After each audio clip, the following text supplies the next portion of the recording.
Hello friends, so in this lecture we are going to discuss electrostatics. आपने last lecture देखा होगा जिसमें हमने इलेक्ट्रोस्टैटिक्स का हिस्ट्री के बारे में थोड़ा देखा था, how these terms have been evolved out. In that lecture we also discussed electricity. It has two types, static electricity and current electricity.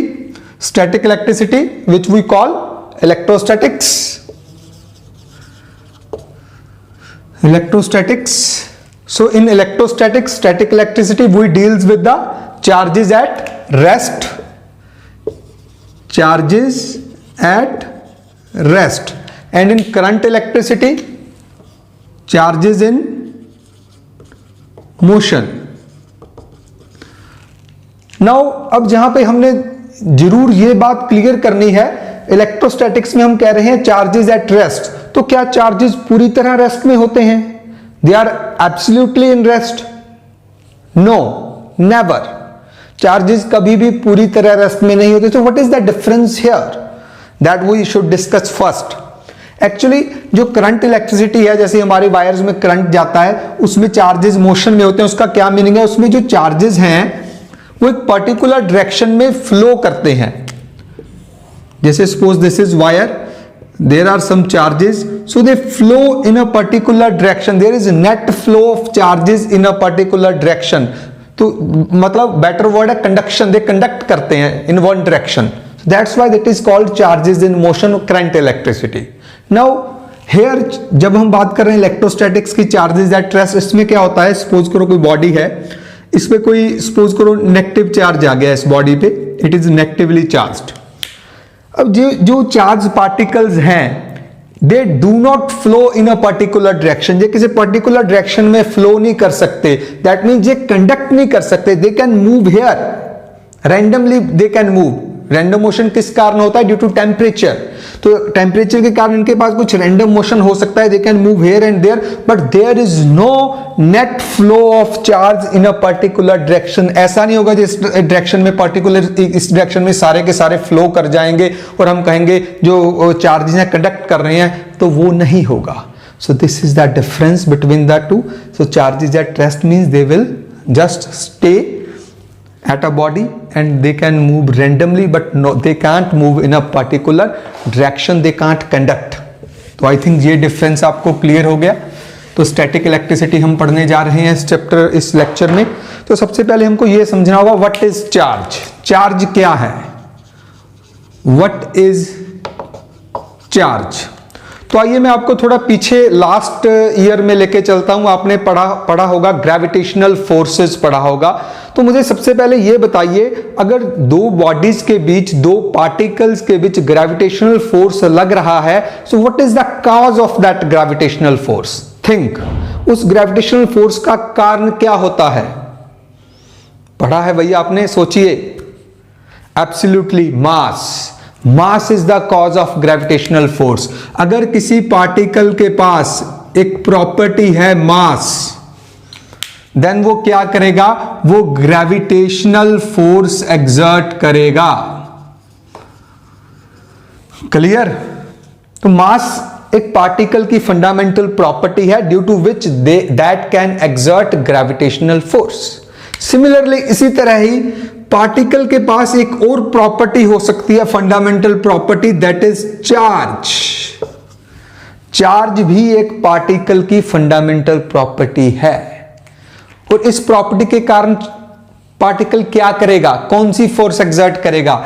Electrical force. Electric force. So what is charge? Charge is the fundamental property of a particle, due to which it can exert electric force, due to which it can show its electrical behavior. तो किसी भी body का, किसी particle का electrical behaviour किस कारण होता है? Due to charge. So I think definition आपको क्लियर हो गया होगा. Charge is the basic property, fundamental property of the particles, due to which the particle show its electrical behavior, the particle exert electric forces, etc. So now what are the types of charges? There are only two types of charges. One is the positive charge and second is the negative charge. There is no other charge. दो ही types के charges हमारे पास हैं, positive and negative. अब देखो आपके around जो कुछ भी है, चार्ज इज प्रेजेंट एवरीवेयर। जैसे सपोज करो मेरे पास एक मार्कर है, इसमें भी चार्ज प्रेजेंट है। मेरी बॉडी में भी चार्ज प्रेजेंट है। आपके पास कॉपी है, पेन है, उसमें भी चार्ज प्रेजेंट है। बट क्या होता है, जो जर्नल बॉडीज हैं, जर्नल ऑब्जेक्ट्स हैं हमारे अराउंड, उनमें positive charge and negative charge, जो दोनों चार्ज हैं, जो सेम अमाउंट में, इक्वल अमाउंट में होते हैं, तो नेट चार्ज क्या रह जाता है, जीरो रह जाता है। इसलिए सभी जो बॉडीज हमारे अराउंड ऑब्जेक्ट्स हैं, उनमें चार्ज हिडन फॉर्म में है। हिडन फॉर्म में meaning they have equal amount of positive and negative charge. So net charge is zero, तो हम उस बॉडी को अनचार्ज्ड कह देते हैं, charge in hidden form.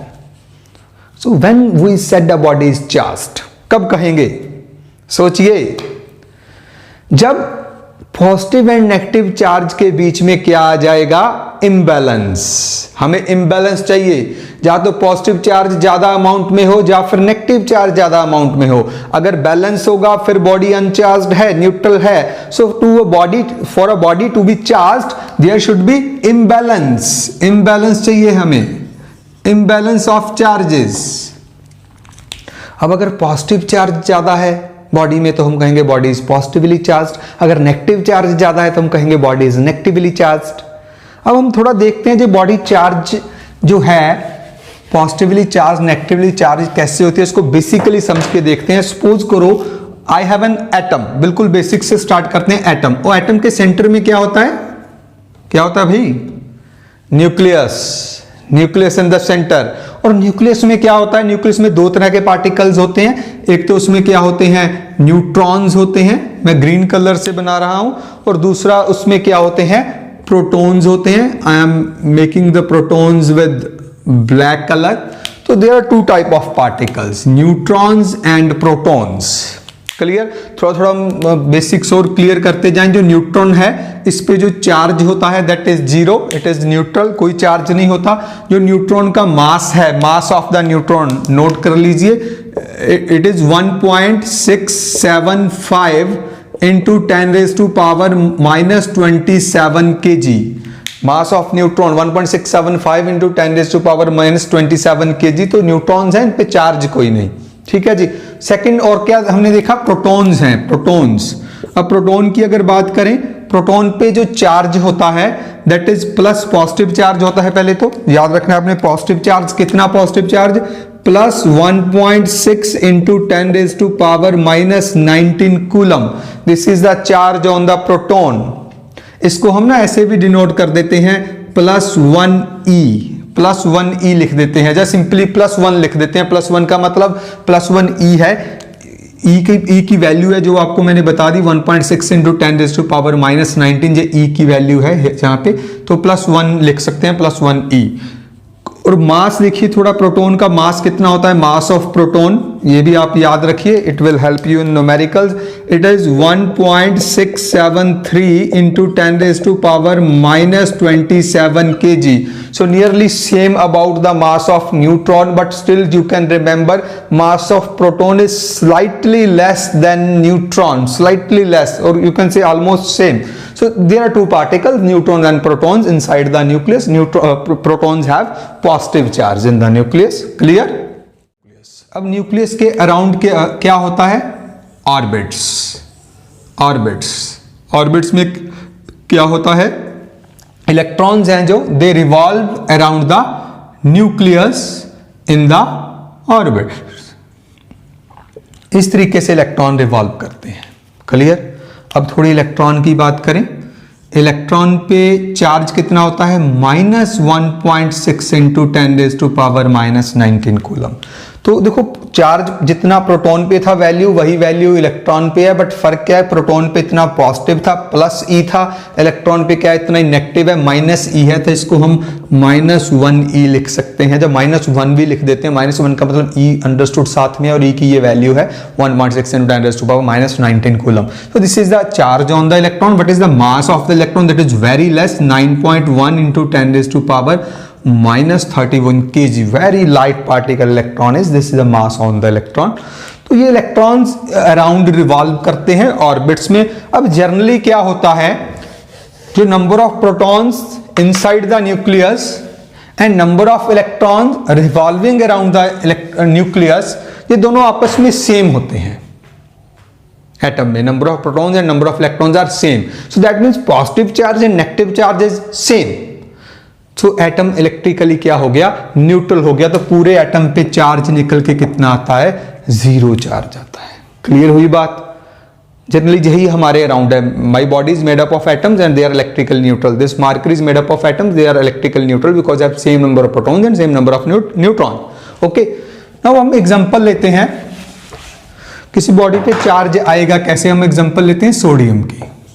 Sodium atomic number भाई कितना होता है, 11 एटॉमिक नंबर है। तो इसका इलेक्ट्रॉनिक कॉन्फ़िगरेशन 281।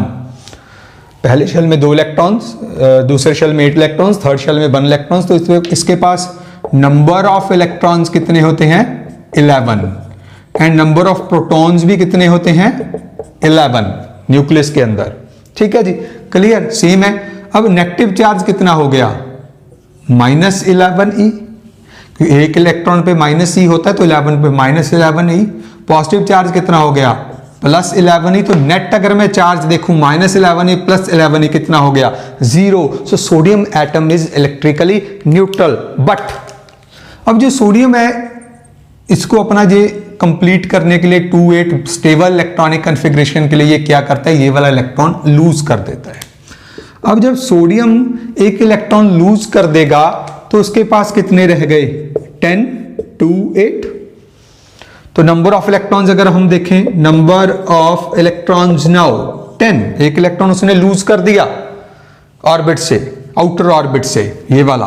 तो number of electrons 10 and number of protons, बोलिए भाई क्या प्रोटॉन्स भी कम हो गए, 10 रह गए, जाए वो 11 ही हैं। प्रोटॉन्स कहां थे, न्यूक्लियस के अंदर थे, दे आर स्ट्रांगली हेल्ड, उनको जल्दी निकाला नहीं जा सकता। सिर्फ इलेक्ट्रॉन निकला है, प्रोटॉन सेम है, स्टिल 11।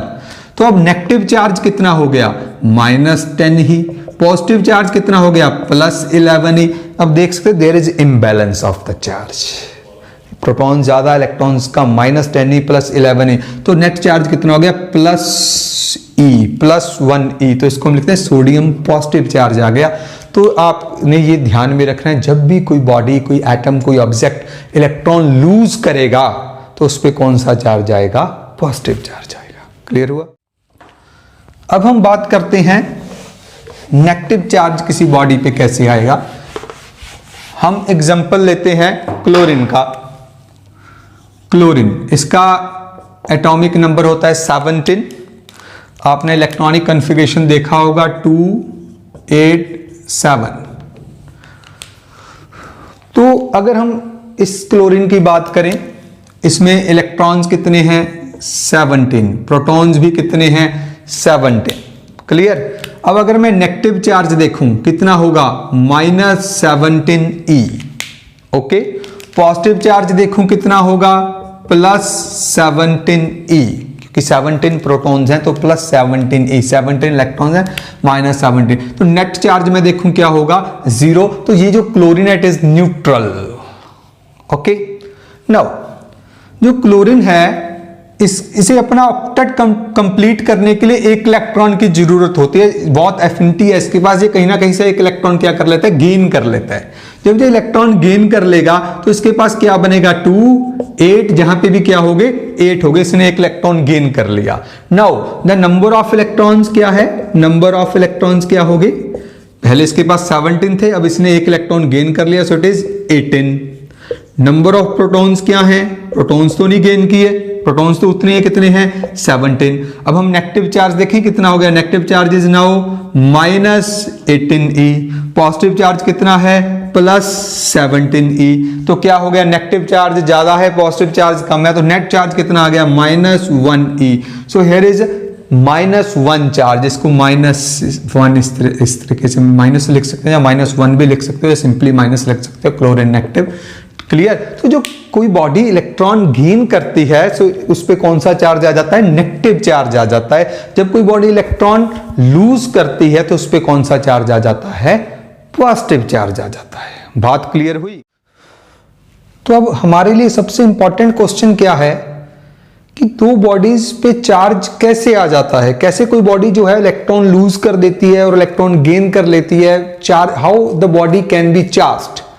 तो हम पढ़ेंगे चार्जिंग ऑफ अ बॉडी। तो चार्जिंग ऑफ बॉडी के 3 मेथड्स हैं हमारे पास। One is charging by rubbing, second is charging by conduction and third is charging by induction. तो इनमें से सबसे पहले जो हम आज डिस्कस करने जा रहे हैं, which is most important in this chapter, that is charging by rubbing. Rubbing से चार्जिंग कैसे होगी किसी बॉडी की, चार्जिंग बाय रबिंग। अब आप याद करो, आपने फर्स्ट वीडियो देखा होगा जिसमें हमने बात की थी थेल्स ऑफ माइल्टस की।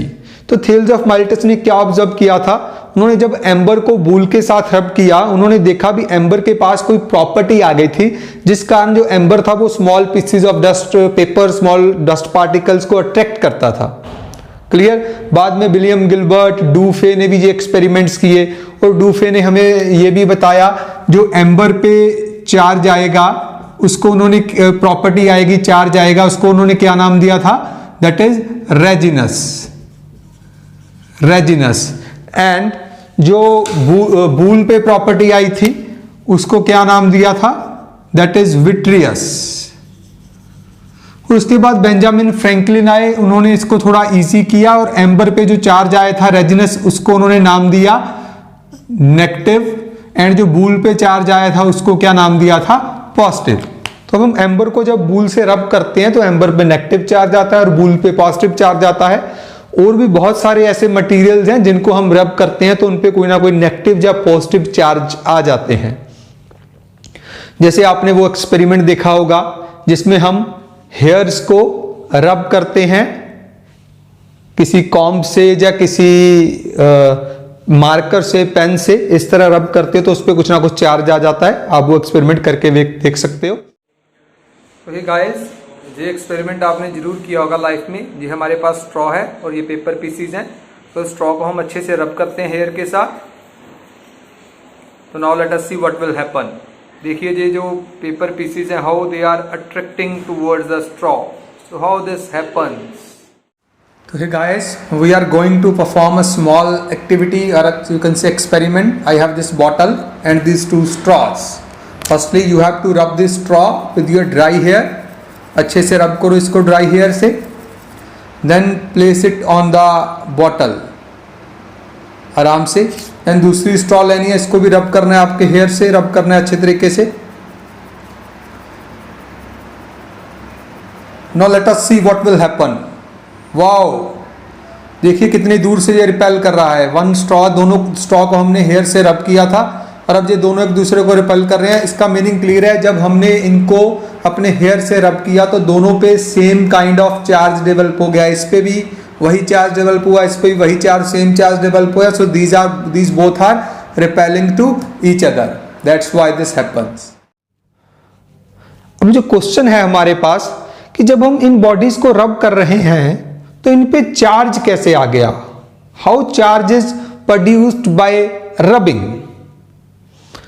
अब देखिए, जब हम किसी बॉडी पे चार्ज चाहिए तो डेफिनेटली हमें क्या चाहिए, या तो वो बॉडी इलेक्ट्रॉन लूज करे या फिर बॉडी इलेक्ट्रॉन गेन करे। अब कोई बॉडी इलेक्ट्रॉन लूज कब करेगी, जब उसको एनर्जी मिलेगा। अब आप ये देखिए, जब हम बॉडीज को रब करते हैं, आपने विंटर्स में एक सिंपल सा एक्सपेरिमेंट किया होगा, हम इस तरह रब करके ना हैंड्स को अपने फेस पे लगाते हैं ताकि हमें कुछ हीट मिले। दैट मीन जब हम बॉडीज को रब करते हैं, रबिंग से क्या प्रोड्यूस होता है, हीट प्रोड्यूस होता है, विच इज एनर्जी। और एनर्जी जब जिस इलेक्ट्रॉन को मिलती है तो इलेक्ट्रॉन वो एक बॉडी से निकल के दूसरी बॉडी में चला जाता है। क्लियर? अब देखिए, मैं एक एग्जांपल ले रहा हूं। I have a glass rod and a piece of cloth. हम इन दोनों को रब कर रहे हैं।